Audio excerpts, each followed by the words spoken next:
that means Earnhardt is running in the 4th position. There's Dale down the backstretch. Rusty Wallace leads. And as they come around this time, we will have 2 more laps to go.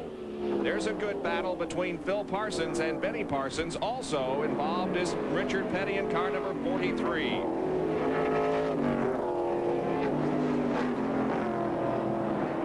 Here comes Wallace at the start-finish line. There are 2 more laps to go. 5 miles of racing remain as we watch this Parsons, and Petty battle. This has got to be one of Benny Parsons' best performances of the year. His best finish so far has been a 13th at Bristol, and he's well within the top 10. As a matter of fact, he is in 6th position. Having a very good run. You can see Rusty Wallace hit the curving on with his left front there just a moment ago. It didn't seem to slow him down much.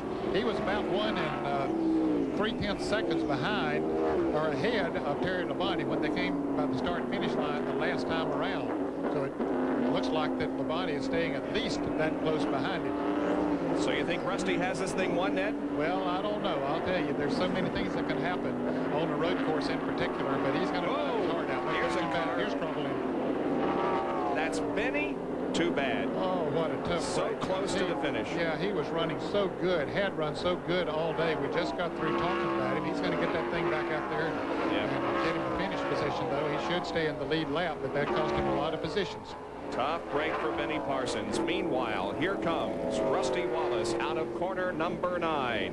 And the white flag is being shown by Harold Kinder. Rusty Wallace has 1 more lap to go, and he'll have 3 victories in the last 4 road races in Winston Cup competition. But there is Terry Labonte, and he is not too far behind. Ricky Rudd continues to run 3rd.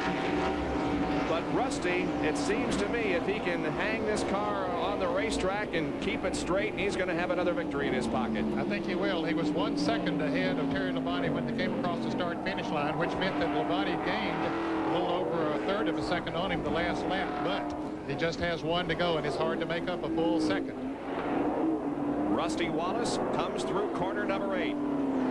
He has the long backstretch and corner 9 ahead of him before the checkered flag.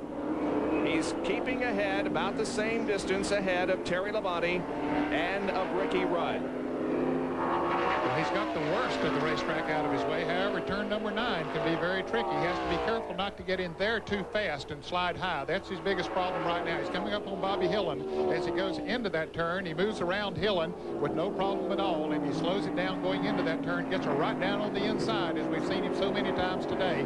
Looks like he's got it made, Bob. Rusty Wallace comes out of corner number 9 in the Kodiak Pontiac. Slips just a little, but he's got the race won. He crosses the line, and Rusty Wallace wins. Terry Labonte is second, followed by Ricky Rudd, Dale Earnhardt, Phil Parsons, Richard Petty, and the number 6 car of Mark Martin finishes 7th. I believe Dale Jarrett's going to come home in 8th place, and Sterling Marlin in the 9th position. And unofficially Neil Bonnet in 10th. There's the winner, Rusty Wallace. And it's amazing to think that this guy grew up on the short tracks in the Midwest. His original home was near the St. Louis area, Fenton, Missouri. He grew up on the short tracks in the Midwest, won an ASA championship, but really has shown most of his strength in Winston Cup competition on the road courses. And that, I think, is surprising to him. I asked him about that last year after he won his 2nd road course. Here's the last car coming around to cross the start-finish line, and that'll be Davey Allison, who's many laps back.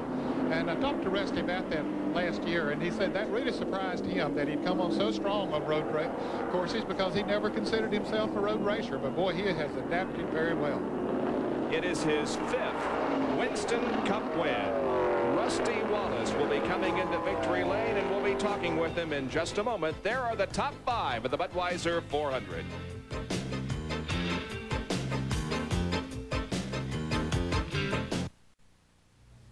Well, happy Rusty Wallace. Rusty, what turned this situation around with scoring? Did you talk to NASCAR? Did they do it themselves, or did your crew do it? I think my crew did it. Barry Dotson and Jimmy and Harold Elliott. You know, that wasn't the right deal. There's a single file restarts here at Riverside, and they let Ricky pass a couple lap cars. The caution flag come out, the pace car pulled out in front of us in the back straight, which was wrong. But we had to stop or else hit the car. And so it was 2 problems out there. NASCAR finally got it right and got us back up front. But man, I'll tell you, I was a nervous son of a gun because I knew it wasn't right. And I've seen stuff like that happen before, and I was hoping I wouldn't keep it up. Well, all came out well. You realize what the points are right now? I'm not even worried about it. I just wanted to win the first race for this team. And Mobile One and AC Spark Plugs and all the guys at Kodiak, they done a great job. And the points are going to fall or we're going to fall, is what I've been telling everybody. But I'm glad to win. Well, you are in the lead in the points, Rusty, at this moment. What are your emotions at winning the last Riverside Road Race? It's wonderful. You know, I won the Winston Western 500. I won this thing. I feel like an accomplished road racer. But I owe it all of my crew and just all my sponsors and everything. It's great. I really appreciate it. And there you have it from Victory Lane. Bob Jenkins. Final chapter in Winston Cup racing, written here this afternoon by Rusty Wallace. And he is the new points leader in Winston Cup competition. He leads by 4 over Dale Earnhardt. For Ned Jarrett, Dick Bergman, and Jerry Punch, this is Bob Jenkins. So long, everyone.